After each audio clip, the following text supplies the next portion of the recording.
The 2020 Honda WR-V is ready to roll. We have its review. And the Volkswagen Polo has also gone TSI. What is its 2020 model all about?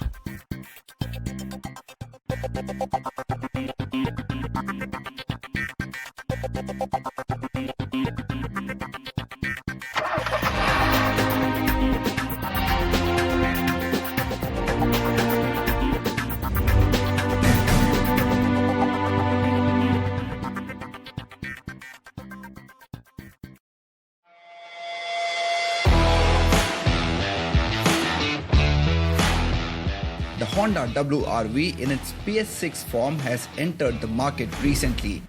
The pandemic did have a part to play and the launch of the facelift got delayed. Of course there are updated engines, but there's a lot more to talk about in this car. That includes looks and also features. We've established that the WR-V is a premium hatchback, but it goes up against the subcompact SUVs in the market too because of the features and space it has to offer, as also the price point. Now with the facelift, there's a lot to look forward to. Well, as you'd expect from a facelift, the face has changed completely on the WR-V. The grille is a huge departure from what we saw on the car earlier. In fact, this is much bigger in size now. I think it suits the style of this car even more. Along with that, new projector headlamps with LED DRLs, though it's a bit of a struggle to find those really small DRLs. Apart from that, the car also gets a new bumper and new fog lamps, and the change is for good, I must add. 16-inch alloy wheels are now standard and are a good fit in the muscular wheel arches, which give it that stance.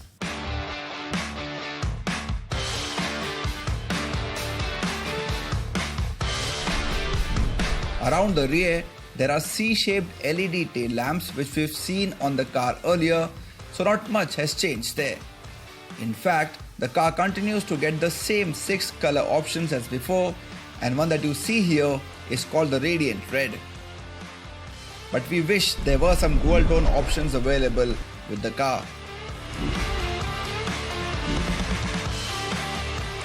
But let's get to the biggest change that the WR-V gets, the BS6 engines.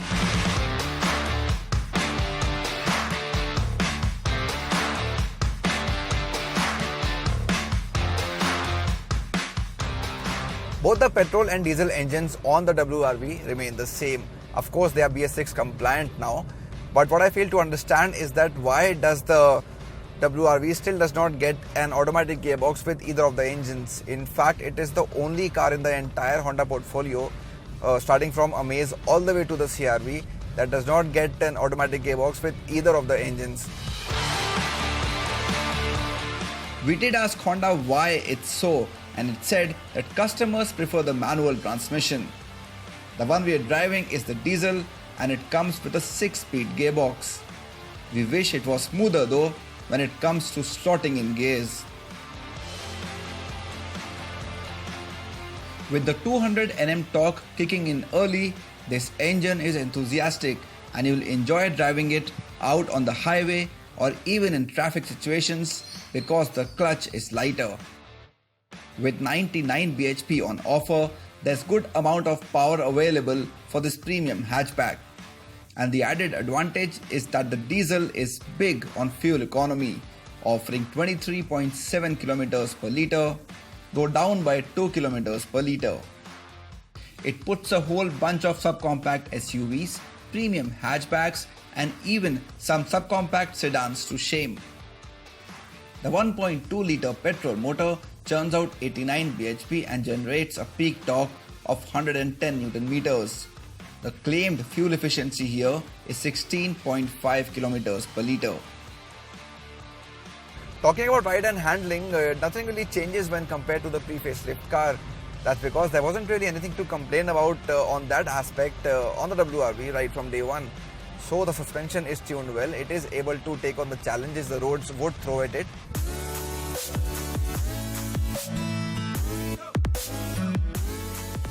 The The suspension ensures that you have a comfortable ride. There's no lateral movement even if you hit a big pothole.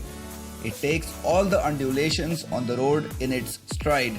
In fact, 188mm of ground clearance also puts the mind at ease, especially when it comes to dealing with bad roads.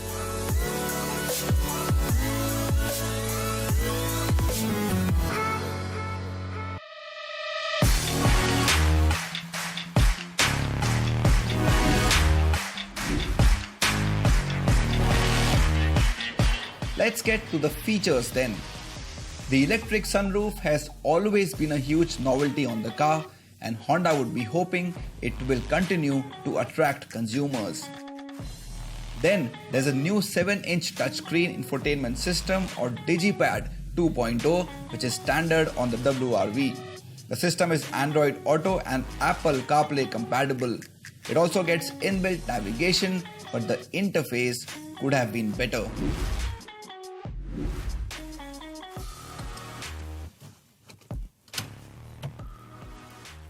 Well, you're never far away from finding an ideal drive position on the WR-V. That's because you have a driver's seat height adjuster and along with that a tilt and telescopic steering wheel.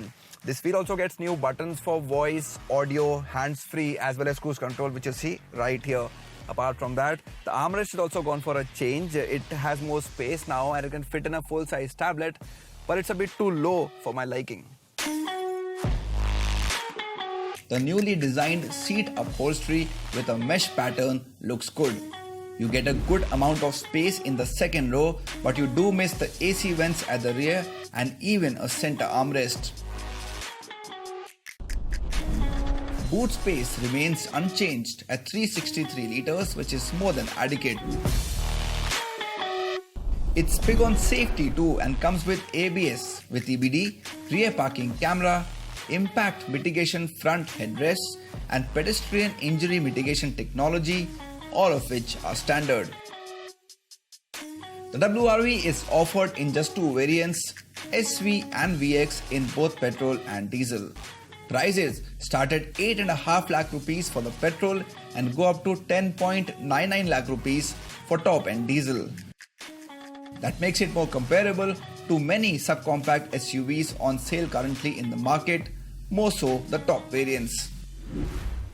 The top variant of Maruti Suzuki Vitara Brezza manual is priced at 9,98,000 rupees, while for the WR-V it costs 9,69,000 rupees.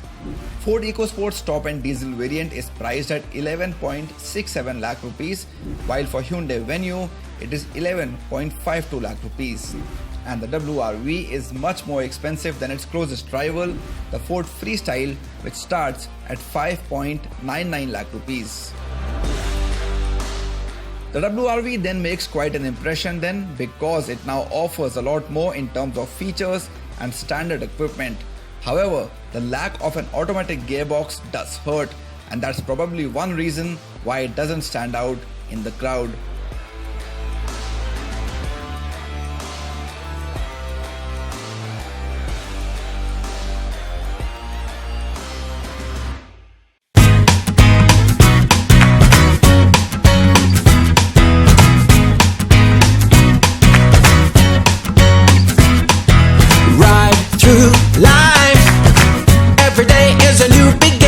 Shine your light. It's a day and the world is waiting. Move along to the song, singing in your soul. Feel the beat, clap your hands, let it take control. All you need, all you want, are you ready to find your...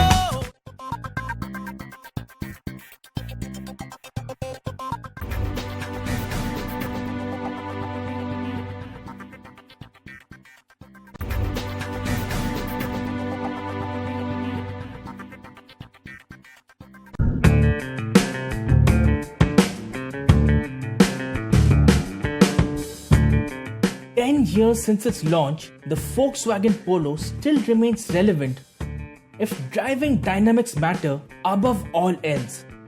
The latest iteration of the Polo in India gets a 1-litre TSI engine that has been a big hit for Volkswagen worldwide. It won the International Engine of the Year in 2018. Can it strike a balance between fun and efficiency? Let's find out. Downsizing is becoming increasingly popular in the current automotive world. With little to no gap between the prices of petrol and diesel, many car manufacturers are introducing small, turbocharged downsized petrol engines. And for 2020, the Volkswagen Polo gets one such engine. It promises to be fun and frugal in equal measure, and we are here to test that claim.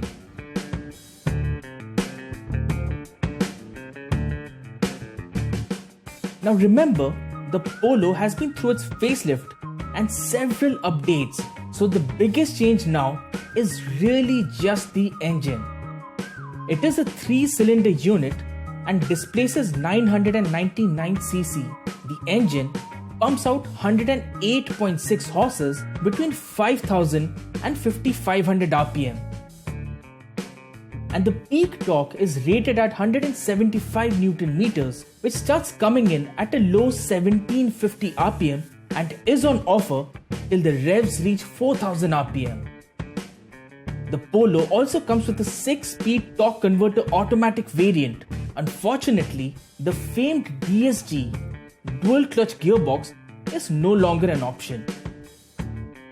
It's a pity, since I think it would have made for a rather delicious combo with this engine. Volkswagen claims that the manual will run 18.24 kilometers on a liter of petrol. Although there is no one who really buys a Polo for its efficiency.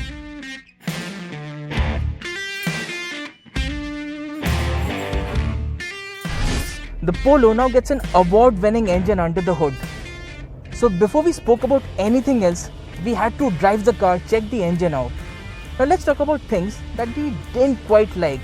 For example, there's this tiniest lack of refinement because this is a 3-cylinder engine and not a 4-cylinder one.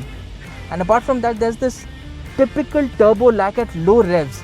So if you're driving this car in the city on traffic-laden roads, it could be a killjoy, but it's not overwhelming. But as you go past 2500 rpm, the engine breaks into a song. The performance is delightful and there's this delicious swig of turbo torque which propels the car to triple-digit speeds like in a jiffy.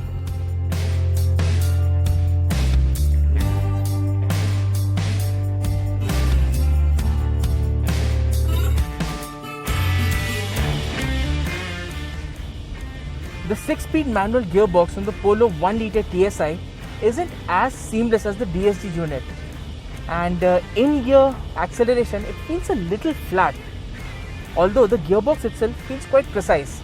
And apart from that, you feel certain vibrations on the accelerator pedal when you're like absolutely mashing the throttle. But on the brighter side, the Polo continues to be the best handling car in its segment. Go through a corner and you'll feel the Polo holding its line.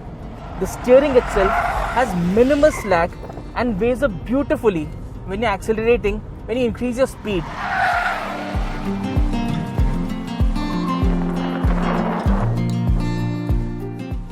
I also like the fact that the Polo offers a pliant ride even with a taut suspension.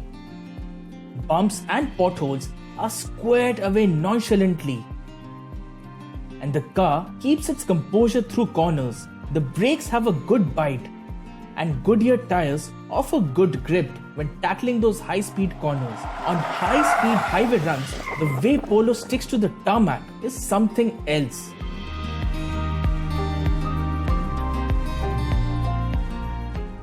The Polo got a design update last year and it stays the same as before. Clean, simple lines, new GTI type graphics, and a small integrated roof spoiler. The rear and the front bumper that looks similar to the Polo GTI add a sense of sportiness to the car. The Polo always had a design that aged well, and it shows on this model. The Polo stays a handsome car, but maybe Volkswagen should have at least added daytime running lights, since most cars have them as an option in this segment now.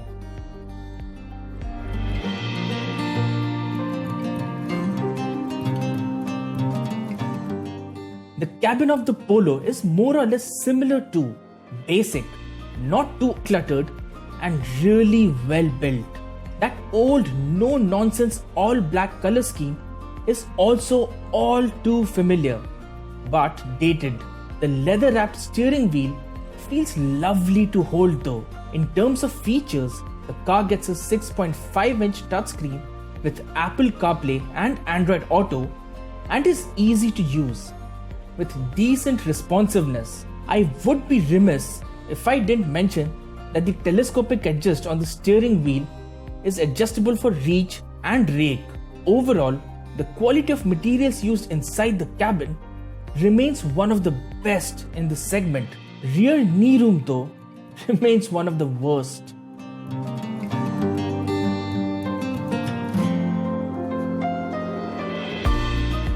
The Polo continues to be one of those cars where the buying decision is from the heart and not from the head. Yes, space is at a premium, the rear feels cramped, and this one it gets a lot less features compared to its rivals. But then as far as sheer driving pleasure is concerned, the Polo continues to be the benchmark in its segment. And with a starting price of 7,89,000 rupees, it is par for the course compared to its chief rivals, the top spec Swift, which is priced at 7,58,000 rupees, and the Hyundai Grand i10 Neos, which is priced at 7,97,000 rupees. This one has aged gracefully and continues to put a smile on our faces.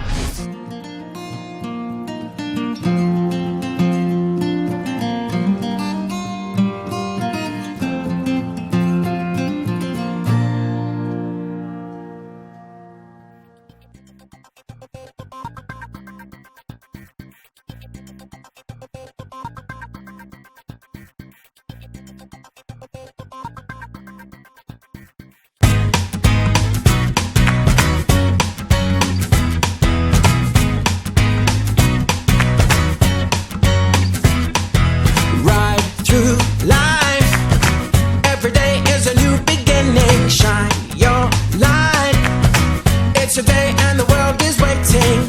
Move along to the song, singing in your soul. Feel the beat, clap your hands, let